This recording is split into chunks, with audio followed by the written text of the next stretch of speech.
9h-10h, Sud Radio. Elle se trouve de plein droit l'égale de l'homme sur le plan de la gestion de ses intérêts. La vérité en face, Patrick Roger. La vérité en face sur l'indépendance financière des femmes, c'est l'un des sujets cruciaux, éloignés sans doute de certaines revendications qui sont ultra féministes et où tout le monde a du mal à s'y retrouver pleinement, alors que ça, c'est quand même un sujet essentiel. Pour en parler, Emmanuelle Mercier, qui est responsable RSE et créatrice du hashtag Femmes qui comptent. Bonjour. Bonjour. Merci d'être avec nous. Maëva Derby, fondatrice du compte Instagram Mon Budget Bento, c'est ça? Bonjour, oui, c'est ça, bonjour. exactement. Et Mélodie Madar, qui est entrepreneuse. J'aime bien entrepreneureux, mais oui. Mais les deux me conviennent tout à fait. Ouais. Et fondatrice du site Les Éclaireuses. Et c'est qui la bosse? C'est ça. C'était un site que vous avez vendu? C'est 2 médias que j'ai revendus, oui, à un autre groupe média qui s'appelle DC Company et qui possède les médias Combini et Logographie. Oui. Il faut bien se dire que on se dit oui, indépendance financière des femmes, c'est logique et tout, vu en fait de 2025 et peut-être pour les nouvelles générations, quoique ce n'est pas encore acquis. Et pourtant, il n'y a pas si longtemps. Il y a quelques dizaines d'années, bien sûr, mais les femmes n'avaient pas le droit d'ouvrir, par exemple, un compte bancaire. Tiens. La femme française mariée n'avait sous l'Ancien Régime que fort peu de droits, puisque pratiquement elle ne pouvait absolument rien faire sans le concours et l'autorisation de son mari. Au contraire, avec la loi qui a été votée, qui entre en application le 1er février prochain, la Française pourra dorénavant disposer de ses biens, encaisser ses fermages, les loyers de ses maisons si elle en a, sans le concours de son mari.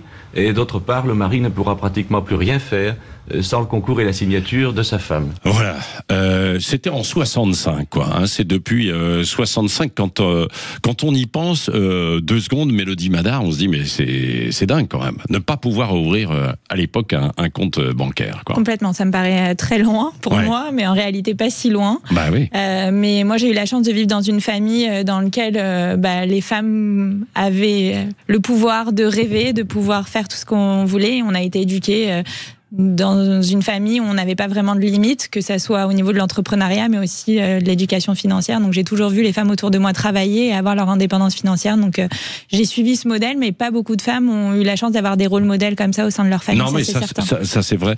Maëva Derby, vous aussi, vous avez eu un petit peu le même modèle, ou en tout cas vous avez voulu vous inspirer de ça? En fait, moi, j'ai une histoire un peu particulière parce que, déjà, ma mère, elle est décédée quand j'étais petite. Donc, moi, j'étais dans une famille où c'était le père qui s'occupait des enfants. Donc, ça, déjà, c'était pas... D'ailleurs, à l'époque, il y avait que l'aide mère isolée. Ouais. Et mon père, c'était un homme. Donc, il y avait un petit doute sur, mais est-ce qu'il a le droit d'avoir cette aide, etc. Ouais.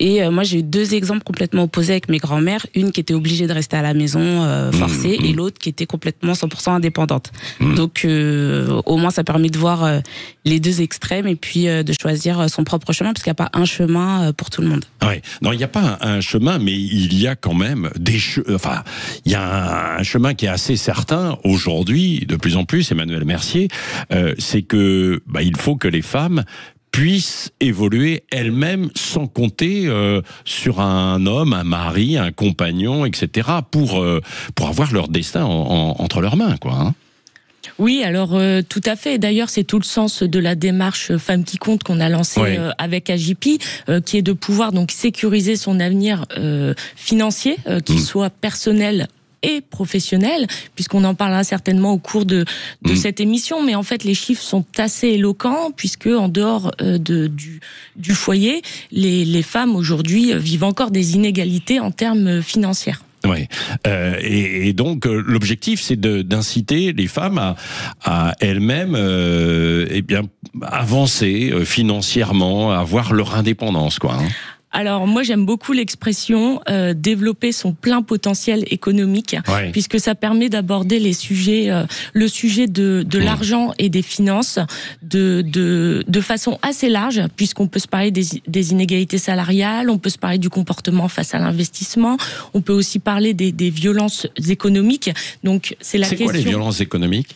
Alors aujourd'hui, les violences économiques, donc si je reprends une étude des Glorieuses, une femme sur 4 dans sa vie sera confrontée aux violences économiques. Donc c'est ce dont vous parliez. Ça peut être, alors dans un contexte de violence conjugale, c'est par exemple un homme qui ne laisserait pas accès au compte bancaire à sa femme, ce qui l'empêche de partir, si elle est victime de violence, mais c'est aussi d'influer sur l'usage qu'aurait la femme de son salaire. Ouais, c'est ça. Et ça, c'est capital pour ensuite mener sa propre vie, ce que je disais, Mélodie Madar, quoi. Vous vous êtes entrepreneur jusqu'au bout des doigts.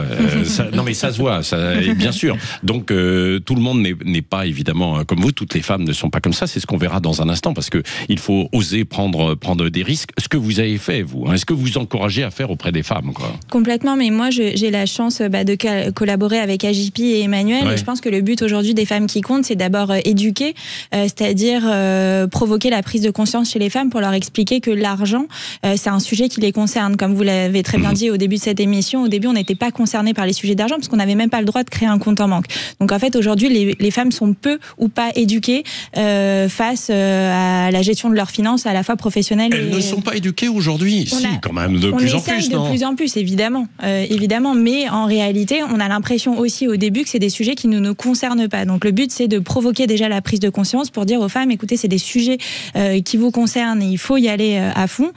Ensuite c'est vraiment la sensibilisation, l'éducation, et après aussi peut-être l'inspiration. Et l'idée, c'est de montrer, de mettre en lumière des rôles modèles pour que les femmes puissent s'identifier et qu'elles puissent s'autoriser elles aussi à prendre le pouvoir de leur vie et qu'elles puissent aussi accomplir leur rêve d'une manière générale. Bien sûr, c'est ça, se construire leur propre vie, bien sûr.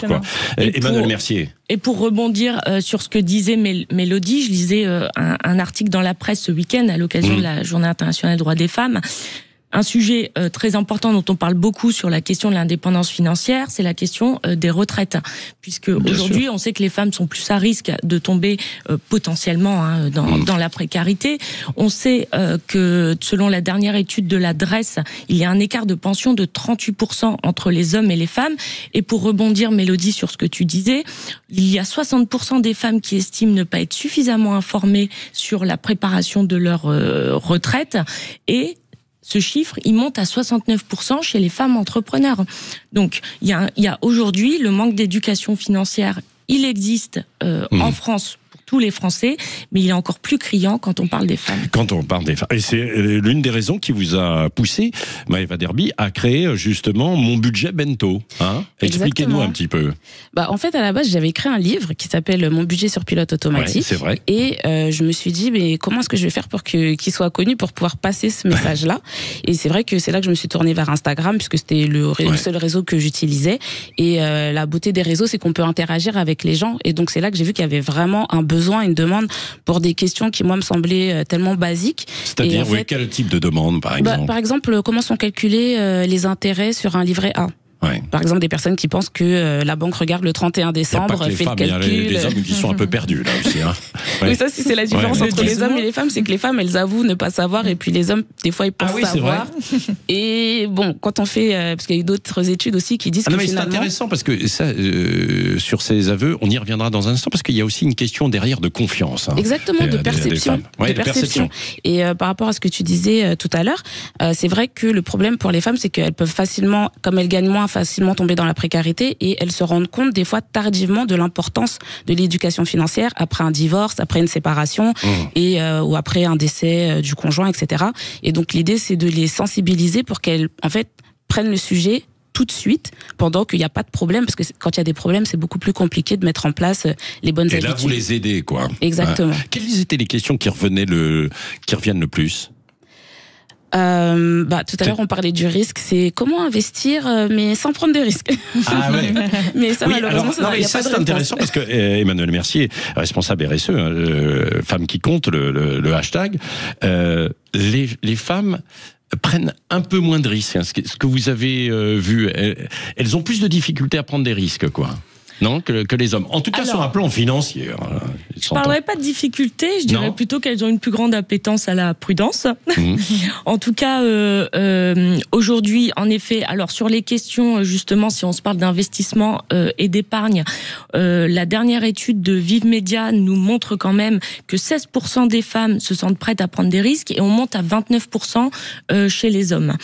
on retrouve également les chiffres sur la question, par exemple, de se lancer dans l'entrepreneuriat, puisque les femmes ont plus d'intention de se lancer et se lancent moins finalement que les hommes.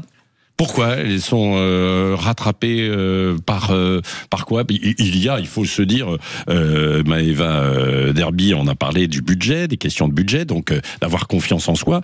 Et puis peut-être Mélodie Madar, il y a des questions qu'on se pose quand on est femme aussi. On se dit, on va avoir un enfant, on va construire une vie à côté. Peut-être qu'on n'ose pas, ou on ne peut pas aller. Enfin, on ne peut pas. Si, on peut toujours, mais il faut pousser les choses, quoi, non, pour le faire, quoi. C'est sûr que la question de la maternité et de la carrière et comment assumer sa vie professionnelle et personnelle en même temps, c'est assez compliqué quand on est une femme, parce qu'on évolue dans une société où on n'est pas très bien préparé à ça. Après, pour les femmes qui ont peur, j'aimerais leur dire que c'est quand même possible. Évidemment, si on a la chance de pouvoir être aussi assez entouré à la maison et d'avoir un ou une partenaire qui puisse nous accompagner dans ce choix-là. Moi, j'ai la chance d'avoir 3 enfants, 3 filles, de 5, 3 et 1 an, donc je suis quand même dans le dur en ce moment. Et pourtant, ça m'a quand même permis, je trouve, de développer une multitude de compétences qui sont quand même des compétences assez primordiales dans le monde professionnel. Par exemple, j'ai appris à être patiente, à communiquer de manière empathique, à résoudre des problèmes de manière créative. Aujourd'hui, je peux négocier avec n'importe qui, parce que je sais pas si vous avez déjà essayé de négocier avec un enfant. Après ça, moi, je peux aucun problème négocier avec Poutine dernière. Il y a aucun problème pour ça. Donc voilà, je veux quand même dire qu'on a l'impression que les femmes, au contraire, quand elles ont des enfants, sont limitées, alors qu'au contraire, je trouve qu'on développe une multitude de compétences. Ça ne doit pas être un frein, quoi. Pas du tout, même un moteur. Ça doit être un moteur, mais par certaines, parfois, c'est considéré comme un frein, quoi. C'est-à-dire, du coup, ce que vous avez dit, Emmanuel Mercier, on a du mal à se lancer. Et c'est pour ça, d'ailleurs, qu'il y a des associations, des organismes qui sont derrière, quoi. Oui, en effet. Alors ça touche à une pluralité de raisons sur la question, en effet, de la confiance en soi, les freins financiers qu'on peut rencontrer à titre personnel ou professionnel. Maintenant, on constate aussi aujourd'hui, pour être positif et dans une approche solution, justement que les choses changent. Des entrepreneurs à succès comme Mélodie prennent de plus en plus la parole pour dire que c'est possible, pour provoquer un déclic. Chez AJP, on a sorti une garantie congé maternité pour les AJP, alors on précise pour les auditeurs, c'est un organisme, une association d'assurés qui couvre les entrepreneurs. Voilà, c'est ça. Et donc une garantie, donc congé maternité sur le contrat de retraite, qui viendra donner un coup de pouce en épargne aux entrepreneurs et aux indépendantes qui seront en congé maternité. Donc on sent que les choses évoluent. Il est temps de prendre conscience de ce constat et de prendre conscience aussi des solutions qui existent. Non, mais il existe beaucoup de solutions, mais il faut être capable de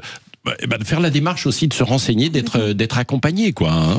Exactement ce que je voulais redire sur ce que tu disais, Emmanuel, parce que pour investir, il faut avoir des capitaux pour investir. Donc le problème aussi de pas mal de femmes, c'est qu'elles sont pas suffisamment bien payées, ou elles sont beaucoup dans des carrières de métiers qui sont pas les mieux rémunérés ou à temps partiel, etc. Et donc ce qui fait que déjà elles ont pas beaucoup d'argent à investir, donc elles sont très précautionneuses avec le peu d'argent qu'elles ont à investir. Donc c'est vrai que c'est un vrai sujet pour les femmes de la rémunération, que ce soit en tant qu'entrepreneur ou en tant que salarié, de vraiment là il y a une loi qui va passer au plus tard en juin 2026 sur la transparence au sein des entreprises par rapport au salaire.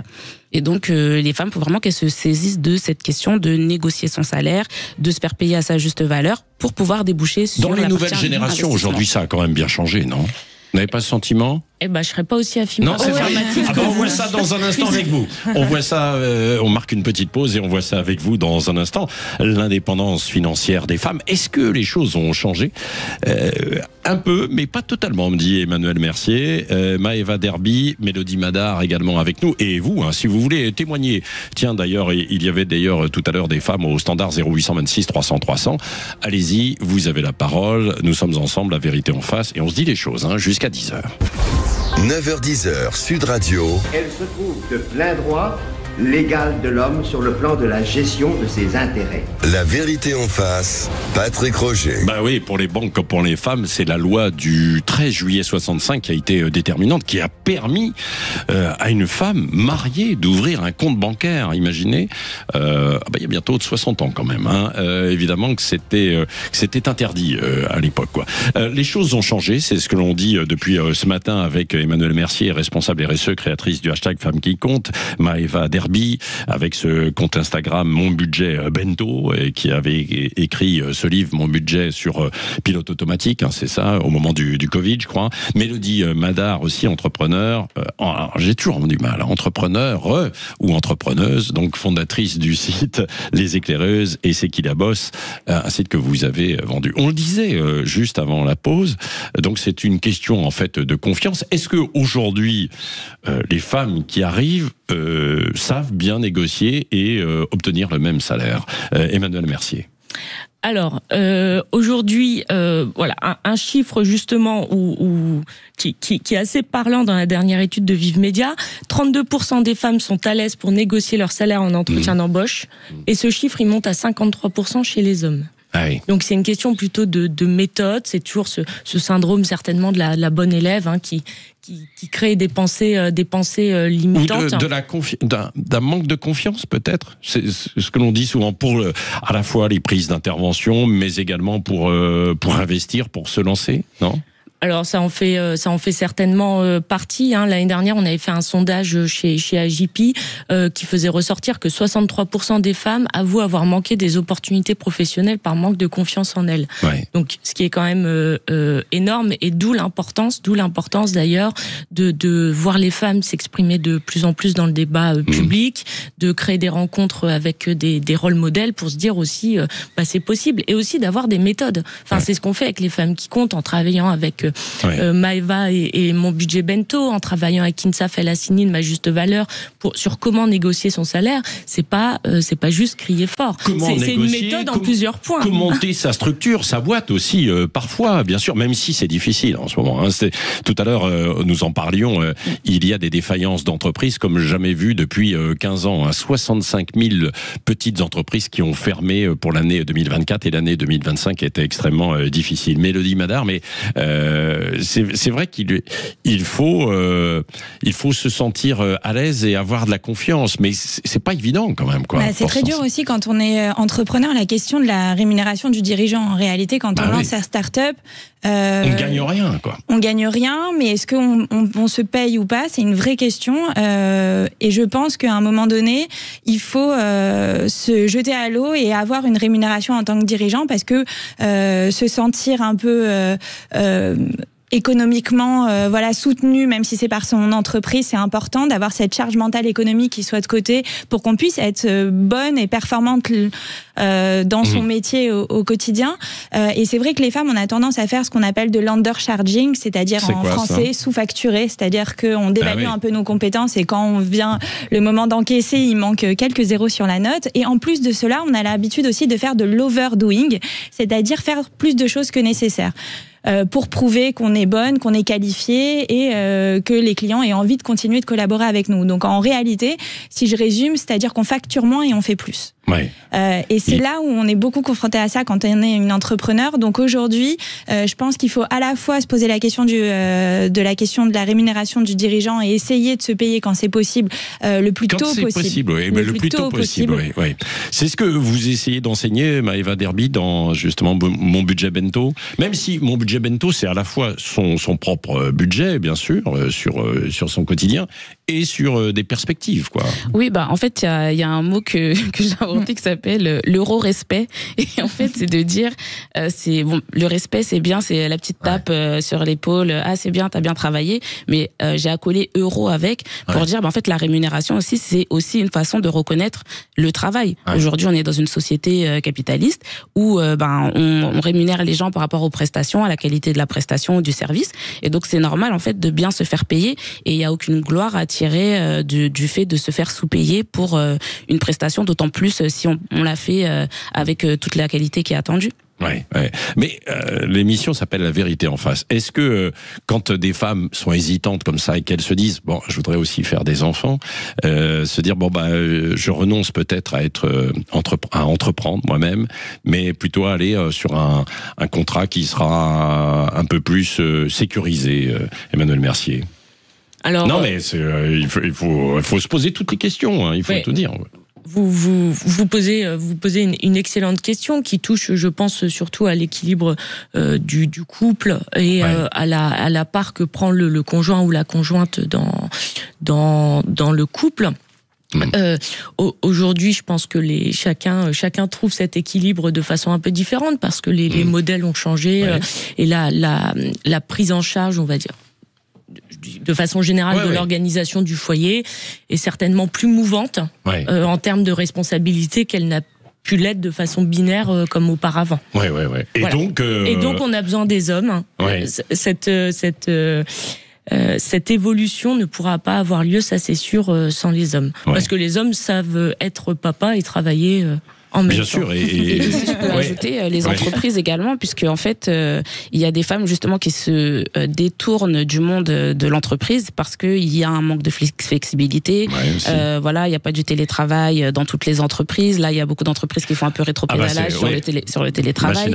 Et donc, finalement, on peut se dire que l'entreprise, c'est certes plus de stabilité, mais c'est aussi beaucoup moins de flexibilité. Et des fois, quand on est maman, on a besoin de cette flexibilité. Bien sûr, et c'est avec Internet qui a sans doute accéléré les choses aussi pour que des femmes puissent se lancer et acquérir de la confiance, Mélodie Madar. Complètement, le côté d'être digital et même le fait d'être entrepreneur, on a la possibilité au moins d'ajuster son agenda comme on le pense et comme on le veut surtout pour pouvoir allier maternité, parentalité et carrière, même si attention, l'entrepreneuriat c'est être moins libre, c'est pas plus facile. Non, c'est pas facile. Parce qu'aujourd'hui il y a une mode sur l'entrepreneuriat, je tiens à dire que c'est quand même très très difficile, mais au moins on a de la souplesse dans son agenda et voilà. Et quand on voit les salaires que se versent des entrepreneurs, que ce soit hommes et femmes, des petits entrepreneurs, on voit bien que c'est compliqué. Parfois c'est le SMIC, quoi. Il faut pas se dire oh là là tout va bien, c'est formidable, j'y vais. Un dernier mot, Emmanuel Mercier. Oui, j'ai juste une anecdote à vous raconter parce que